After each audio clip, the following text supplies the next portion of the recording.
I want to touch on a subject that, and of course, I want to know your opinions. I want to touch on a subject that is the big fish on a small pond. In my life, I met a lot of people who have this mentality, and those people, they make me sick. Whenever I started my career, whatever my goal was, every time I reached that goal, my next move was to reach the next goal. I'm that type of person. If I'm dreaming of something, and I think are super important for life. And if I'm dreaming of something, this is the drive for my ambition. But once I arrived to whatever I was dreaming of, I'm clearly I'm dreaming about something else. Or either the same thing, deeper, bigger, further, or something else. I'm that type of person. I cannot just be happy saying to myself that, oh, I wanted to do this, I wanted to become the number one artist of whatever genre. Like the day I had a number one hit in Zouk, I was done with that dream. Then I was off to Kizomba. Then the day I had a number one hit there, I was on the next dream. And once I had number one hits in all the genres that I liked, I was trying other genres. And the day I will have number one hits in all the genres that I like, I will just do something else. I'll keep making music, but my dream will not to have number ones, because that once it's done, it's done. Having another number one, it's just easy. You just do another song the same way, whatever. And that's not the way I am. I'm the type of person, once I reach a level, I consolidate where I am, and then I dream about the next level, and so on and so on and so on. And I've worked with a lot of people who have the big fish in a small pond mentality, meaning that they are actually small fishes, but because they stay in a very small market that they dominate, they are the biggest fish in their small market. And around them, yeah, there's only small fishes. But compared to the immensity of the sea, they are nothing. They are plankton. And I remember one of my partners, I was always saying, yo, let's do this, let's go there, let's go to Portugal, let's dominate that market, let's go to that market, let's do this, let's go in Miami, there's a label called whatever, and they do this, let's license them the tracks so that we can penetrate that market. That's the way I think all the time. And they were like, yo, slow down. We are number one where we are. We don't need to go out there where there's competition and where everybody's and people gonna eat us. And I'm like, yeah, but listen, if we eat people on our way and we assemble forces, we sign new artists, we go to radios, we bring our music, we become bigger fishes too. And then when we go to a bigger pond, we are big enough to survive there. And once we are good in that big place, we start seeking, building, eating, and we become big enough to go to the lake. And once we are a dolphin in the lake, then we can try the sea. And then once we are a whale, we can go to the depth of the ocean and we can have bigger and bigger markets. Are you telling me that you're happy making 100, 200, 300,000 every year when you could make 1 million? Or are you happy making 1 million when you could make 10? And with those 10, help more people fulfill their dreams? I don't understand. And he was always replying to me, you know, I like to be the bigger fish in a small pond. I actually like to be a huge fish in the small pond. And you know what I was replying to that person all the time?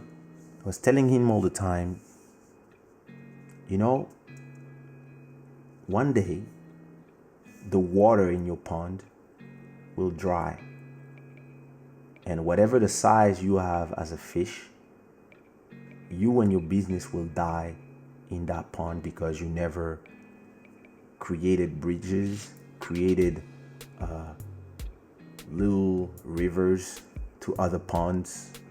You never created big rivers to a lake. And so you are stuck doing exactly the same thing in one market, and you don't know what can happen to that market. And you are here all obsessed with the French market, the Zouk market, the West Indies, the French West Indies market, and Guyane market.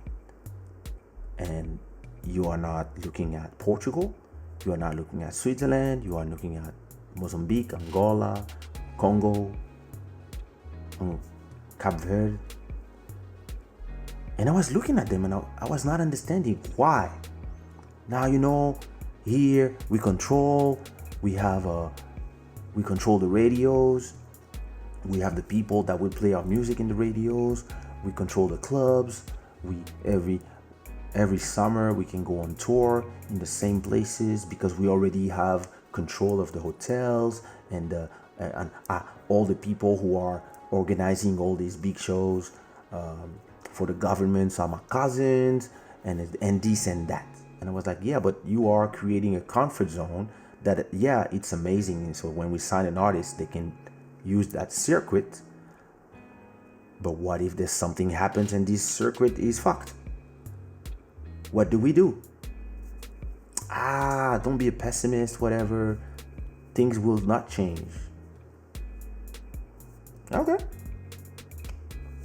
So at that time, the internet was starting to be a thing. The CD started dropping. And in 2007, 2008, for 2 consecutive summers, in the summer in the West Indies, they've been terrible with the climate change and stuff. There have been terrible rains and tornadoes and worse. And all the shows got canceled for 2 years in a row in those destinations. And those destinations were the destination where all the Zouk artists were going every summer. Martinique, Guadeloupe, Guyane. That's all they knew in the summer. And all of a sudden, all the tours from all the artists got canceled because rain.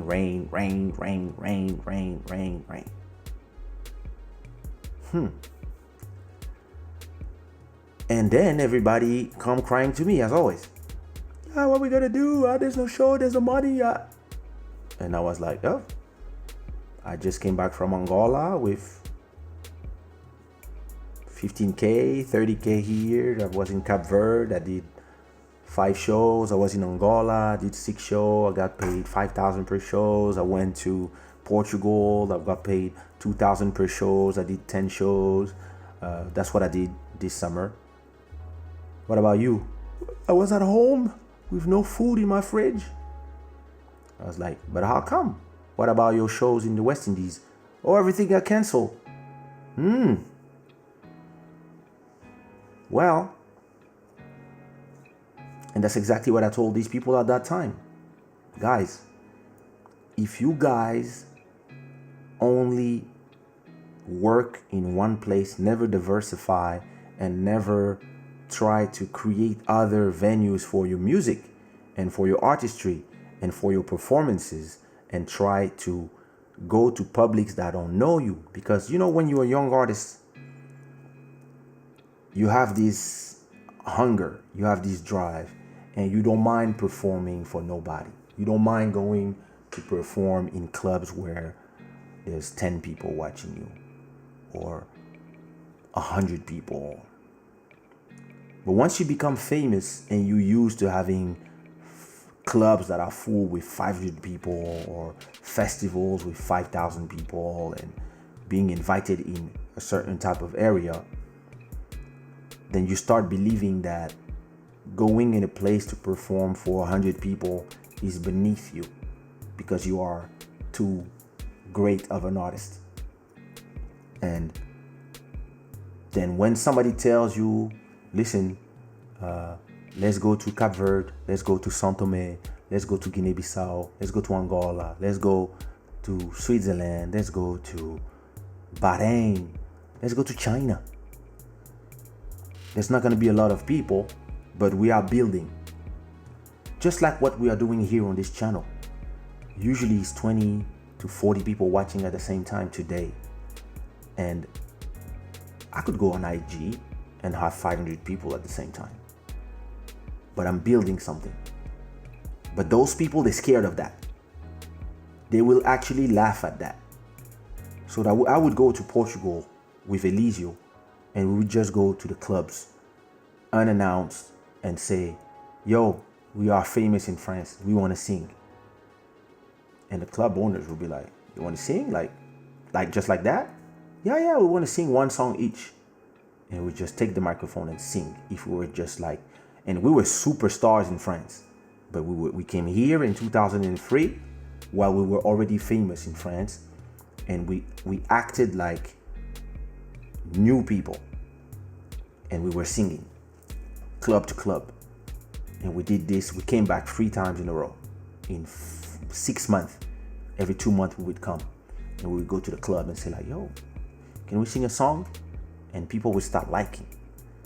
And then at a point, then we release albums for the Portuguese market. It's a Love for me, Original de Cabo Verde for Elisio. And then all the clubs called. And they were like, yo, can you come sing? And then we were like, up. How much you want? New market. We did that in Portugal. We did that in Angola.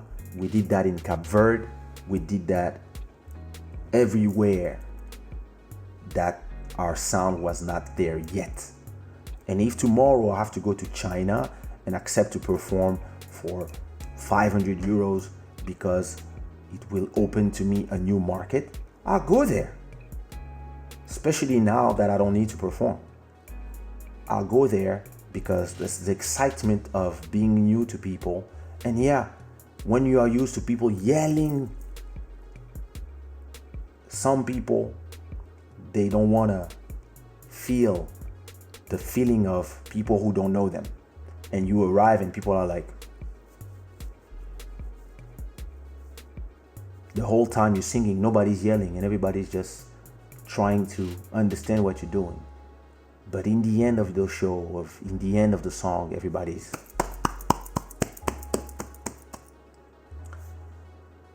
And this is how you build. So what happens is that when the Zouk market collapsed, I was already in 5 different markets.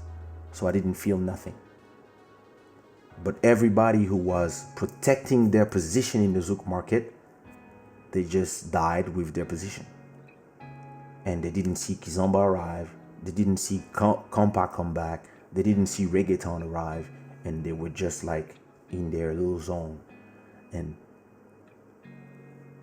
that's why I hate people who like to be a big fish in a small pond. I prefer being a small fish in the sea and work my ass off to create my islands, to create my things, to create my groups, to create my little mafia, and then become big enough to be able to fight in the sea. And even when I'm big in the sea, I don't mind becoming little somewhere. I know that if today I go to China, I will be nobody. And this is more fun for me than hearing people yell my name everywhere.